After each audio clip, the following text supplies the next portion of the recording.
कहानी की शुरुआत टाउ नाम के एक आदमी से होती है जो अपनी बस्ती के लोगों के साथ शिकार पर आया था। थोड़ी जांच के बाद उसने अपने सभी साथियों को शिकार के लिए तैयार होने का आदेश दे दिया और इस बार उनका शिकार था जंगली भैंसों का एक झुंड जो उनसे कुछ ही दूरी पर मौजूद था। इसके बाद टाउ और उसके साथियों ने धीरे धीरे उनकी तरफ बढ़ना शुरू किया और टाउ के एक आदेश पर सभी लोगों ने एक साथ उन जंगली भैंसों पर हमला कर दिया। पर वो जंगली भैंसे भी इतनी आसानी से हारने वाले नहीं थे और उन्होंने भी अपना बचाव करने के लिए आदमियों की तरफ बढ़ना शुरू कर दिया। पर तभी सभी आदमियों ने एक साथ अपना भाला उनकी तरफ फेंका, जिससे डरकर जंगली भैंसों ने उल्टी दिशा में भागना शुरू कर दिया जहां एक काफी गहरी खाई मौजूद थी। और देखते ही देखते सभी जंगली भैंसों ने उसमें कूदना शुरू कर दिया। अब तक सब कुछ टाउ के प्लान के मुताबिक चल रहा था, पर तभी एक जंगली भैंसा खाई में कूदने की बजाय केडा नाम के एक लड़के की तरफ भागने लगा। असल में ये केडा का पहला शिकार था और अनुभव की कमी की वजह से उसने उस भैंसे से डरकर भागना शुरू कर दिया।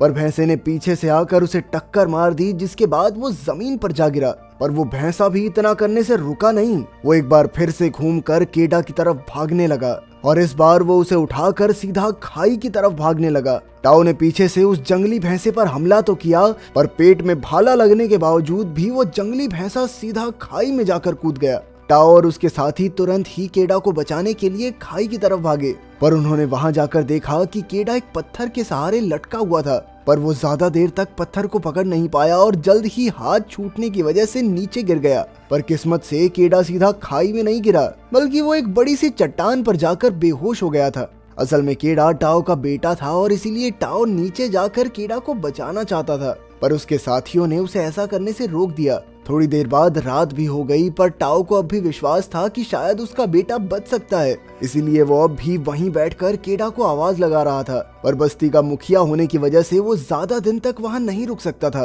क्योंकि बर्फ गिरने से पहले उन्हें खाना लेकर बस्ती तक पहुंचना होगा। इसीलिए अगली सुबह टाउ ने एक भारी दिल से केडा के लिए अंतिम पूजा करके वहां से निकलने का फैसला किया। और वहीं नीचे पड़े केडा को अब तक होश नहीं आया था, पर थोड़ी ही देर बाद उसके ऊपर एक चील की नजर पड़ी और अपने सामने इतना अच्छा खाना देखकर वो तुरंत ही केडा के पास पहुंच गई। पर जैसे ही वो केडा को खाने के लिए आगे बढ़ी तो उसे तुरंत ही होश आ गया और उसने एक ही बारी में चील को पकड़कर खुद से दूर कर दिया। अपने आप को उस चट्टान पर देखकर केडा बहुत घबरा गया और उसने मदद के लिए जोर जोर से टाउ का नाम चिल्लाना शुरू कर दिया। पर जल्द ही उसे एहसास हो गया कि उसकी मदद करने के लिए वहाँ कोई नहीं था। पर केडा ने भी सोच लिया कि वो इतनी आसानी से मरेगा तो नहीं, इसीलिए उसने लटक कर नीचे उतरने का फैसला किया। इस कोशिश में उसका पैर भी फिसल गया, पर सही समय पर उसने चट्टान को फिर से पकड़ लिया। पर अब उसके पास नीचे से कोई सहारा नहीं था और वो ज्यादा देर तक सिर्फ अपने हाथों के बल लटका तो नहीं रह सकता था, इसीलिए उसने पूरी जान लगाकर उस चट्टान को पकड़े रखा। कुछ देर बाद उस जगह पर बहुत तेज बारिश होने लगी और देखते ही देखते नीचे इकट्ठा हुए पानी ने एक नदी का रूप ले लिया। केडा का मानना था कि अपनी जान बचाने का उसके पास आखिरी मौका है और इसीलिए उसने बिना कुछ सोचे नदी में छलांग लगा दी। और जब अगली सुबह उसकी आंख खुली तो वो एक सुनसान जगह पर था। पर तभी उसका ध्यान अपने पैर पर गया, जिसे वो हिला तक नहीं पा रहा था। जूते उतारने पर उसने देखा कि उसके पैर की हड्डी हिलने की वजह से उसका पैर काफी ज्यादा सूज रखा था। उसने तुरंत ही 2 पत्थरों की मदद से अपने पैर को सहारा दिया, जिसके बाद वो सबसे पहले अपनी हिली हुई हड्डी को वापस अपनी जगह पर लाया और फिर उसने अपने जूते पर लकड़ी लगाकर चलने के लिए अपने पैर को सहारा दिया। केडा अपने साथियों के पास जाना चाहता था, इसीलिए उसने पहाड़ी की चोटी पर जाने का फैसला किया, जहां पहुंचकर उसकी नजर उन पत्थरों पर पड़ी जिन्हें टाउ ने अपनी पूजा के लिए इस्तेमाल किया था। उन्हें देखकर केडा अंदर तक टूट गया। पर तभी उसे कुछ आवाज सुनाई दी और जब उसने गौर से देखा तो उसकी नजर भेड़ियों के एक झुंड पर पड़ी, जिन्हें देखते ही केडा ने पूरी रफ्तार से भागना शुरू कर दिया। लेकिन वो भेड़ियों से तेज थोड़ा ना भाग सकता था। भेड़िए जल्द ही उसके बहुत करीब पहुंच गए, तो उनसे बचने के लिए उसने एक सूखे हुए पेड़ पर चढ़ने का फैसला किया और इसी बीच एक भेड़िए ने उसका पैर पकड़ लिया। पर केडा ने तुरंत ही अपना चाकू निकालकर उस भेड़िए को मार गिराया, जिसके बाद वो भेड़िया तो जमीन पर गिर गया, पर अभी भी उसके साथी उस पेड़ के नीचे ही खड़े थे। इसीलिए केडा ने उनके जाने तक उसी पेड़ पर रुकने का फैसला किया, जिसके बाद उसे पूरी रात उसी पेड़ पर गुजारनी पड़ी। और अगली सुबह जब उसकी आंख खुली तो उसने देखा कि भेड़िए अपने जख्मी साथी को वहीं छोड़कर वहां से चले गए थे।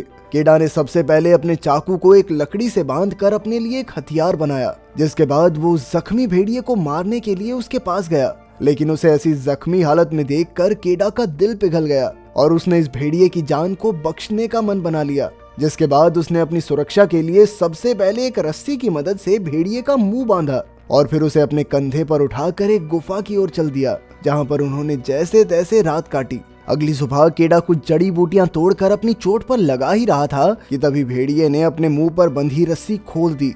ये देखने के बावजूद भी केडा शांति से बैठा रहा और थोड़ी देर बाद उसने भेड़िए को पानी देने की भी कोशिश की, पर वो भेड़िया अपने दांत दिखाकर केडा को डरा रहा था। लेकिन केडा ने फिर भी अपने आप को शांत रखते हुए उसे पानी देने की कोशिश की और केडा के इस बर्ताव को देखकर वो भेड़िया भी शांत हो गया, जिसके बाद उसने केडा के दिए हुए पानी को भी पिया। ये देखकर केडा काफी खुश था और थोड़ी देर बाद उसने भेड़िए के चोट पर चिपके हुए कीड़े भी हटाए और उन्हें भेड़िए को खाने के लिए दे दिया, पर वो जानता था कि उन्हें जिंदा रहने के लिए शिकार करने की जरूरत है और अपनी इसी जरूरत को पूरा करने के लिए वो अगले दिन एक खरगोश का शिकार करके लाया। और जब वो उसे पकाने के लिए आग जलाने की कोशिश में लगा हुआ था, तभी उस भेड़िए ने आगे बढ़कर उससे खरगोश को छीनने की कोशिश की, पर केडा जानता था कि भेड़िए को काबू रखने के लिए उसे खुद को ज्यादा ताकतवर दिखाना पड़ेगा। इसीलिए उसने तुरंत ही भेड़िए को डराकर पीछे कर दिया और अपनी ताकत दिखाने के लिए उसने जमीन पर पड़े खरगोश को दांत से चबाना शुरू कर दिया, जिसे देखकर वो भेड़िया चुपचाप अपनी जगह पर बैठ गया।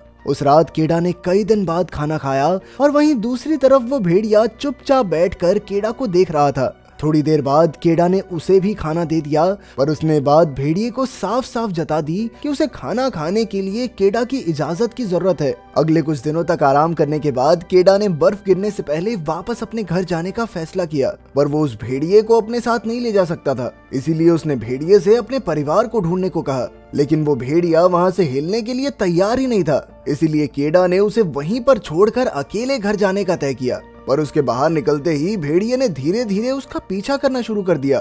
थोड़ी देर तक ऐसे ही चलने के बाद केडा ने परेशान होकर भेड़िए को भगाने के लिए एक लकड़ी उसकी तरफ फेंकी, लेकिन डर कर भागने की बजाय वो भेड़िया उस लकड़ी को उठाकर केडा के आगे भागने लग गया। इससे पहले कि केडा कुछ समझ पाता, उसकी नजर पास ही में खड़े कुछ जंगली सुअरों पर पड़ी, जिन्हें देखते ही भेड़िया पूरी रफ्तार से उनकी तरफ भागा। और वहीं दूसरी तरफ केडा डर के मारे अपना भाला लेकर खड़ा हुआ था और जैसे ही वो जंगली सुअर भेड़िए से बचने के लिए केडा की तरफ भागा तो केडा उसे मारने की बजाय चुपचाप देखता रहा, जिसके चलते वो सुअर भागने में कामयाब हो गया। यह देखकर भेड़िया काफी ज्यादा निराश था, क्योंकि केडा की गलती की वजह से अब उन दोनों को खाना नहीं मिलेगा। पर थोड़ी देर बाद उन दोनों के बीच समझौता भी हो गया और केडा ने उस भेड़िए का नाम अल्फा रखा। अगले कुछ दिनों में अल्फा की मदद से केडा काफी अच्छे से शिकार करना सीख गया और अब धीरे धीरे वो दोनों एक दूसरे को काफी अच्छे से समझने लगे थे। यहाँ तक कि रात को अल्फा केडा को गर्म रखने के लिए उसके साथ चिपक कर सोता। वहीं केडा को भी सब में काफी मजा आ रहा था। पर कुछ दिनों बाद सर्दियों के आते ही पूरा इलाका बर्फ की सफेद चादर से ढक गया,